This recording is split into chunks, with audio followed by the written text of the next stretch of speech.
చదివే జీవితాల్లో మార్పుతో పాటు కుటుంబాల్లో ఆనందాన్ని నింపుతుందని సీఎం రేవంత్ రెడ్డి స్పష్టం చేశారు. విద్యా ప్రాముఖ్యత తెలుసు కాబట్టి విద్యాశాఖను తన వద్దే ఉంచుకున్నానని తెలిపారు.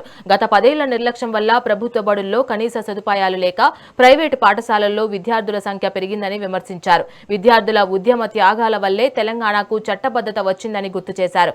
ప్రభుత్వ ఉపాధ్యాయులకు ఉన్న అర్హతలు, అనుభవం ప్రైవేట్ టీచర్లకు ఉండవని అన్నారు. ప్రజాపాలన ప్రభుత్వం ఏర్పాటు చేసిన తర్వాత డిసెంబర్ 7, 2023 నాడు బాధ్యత స్వీకరించిన తర్వాత ప్రభుత్వంలో చాలా కీలకమైన శాఖలు రెవెన్యూ కావచ్చు, ఫైనాన్స్ కావచ్చు, ఐటీ అండ్ ఇండస్ట్రీస్ కావచ్చు, ఇరిగేషన్ కావచ్చు, రకరకాల పెద్ద పెద్ద శాఖలు ఉన్న అనుభవం కలిగిన సీనియర్లకు ఈ శాఖలను కేటాయించి తెలంగాణ విద్యాశాఖను ముఖ్యమంత్రిగా నేను నా దగ్గరే పెట్టుకున్నా. ఆనాడు చాలా మంది మీరు revenue, finance, IT and industries లాంటి శాఖలు తీసుకుంటే బాగుంటుంది కదా, ఎవరైనా ముఖ్యమంత్రులు ఈ విధంగానే తీసుకుంటారు. గతంలో ఉన్న పాలకులు రెవెన్యూ, ఫైనాన్స్ లేదా ఐటీ అండ్ ఇండస్ట్రీస్ ముఖ్యమైన శాఖలన్నీ వాళ్ళ దగ్గరనే పెట్టుకున్నారు, వాళ్ళ కుటుంబ సభ్యుల దగ్గరనే పెట్టుకున్నారు. మీరెందుకు విద్యాశాఖను పెట్టుకున్నారని నన్ను చాలా మంది అడిగారు. నేను ఒకటే సమాధానం చెప్పిన, ఆనాడైనా ఈనాడైనా ఈ తెలంగాణ రాష్ట్ర భవిష్యత్తు ప్రభుత్వ తరగతి గదుల్లోనే ఉందని నేను సంపూర్ణంగా విశ్వసిస్తున్నా.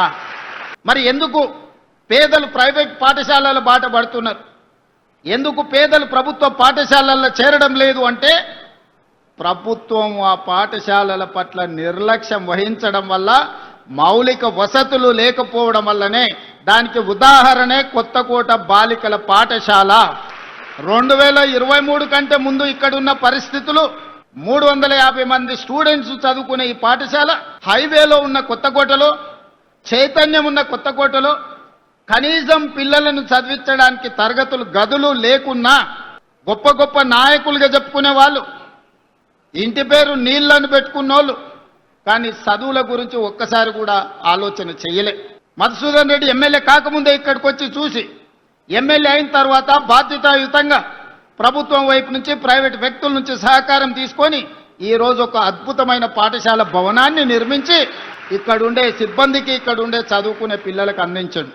ఎవరైనా మిమ్మల్ని ప్రభుత్వ పాఠశాలలో చదువుకుంటే ఏమవుతారు, గవర్నమెంట్ స్కూల్కి వెళ్తే ఏం కారు కదా అని చెప్తుంటారు.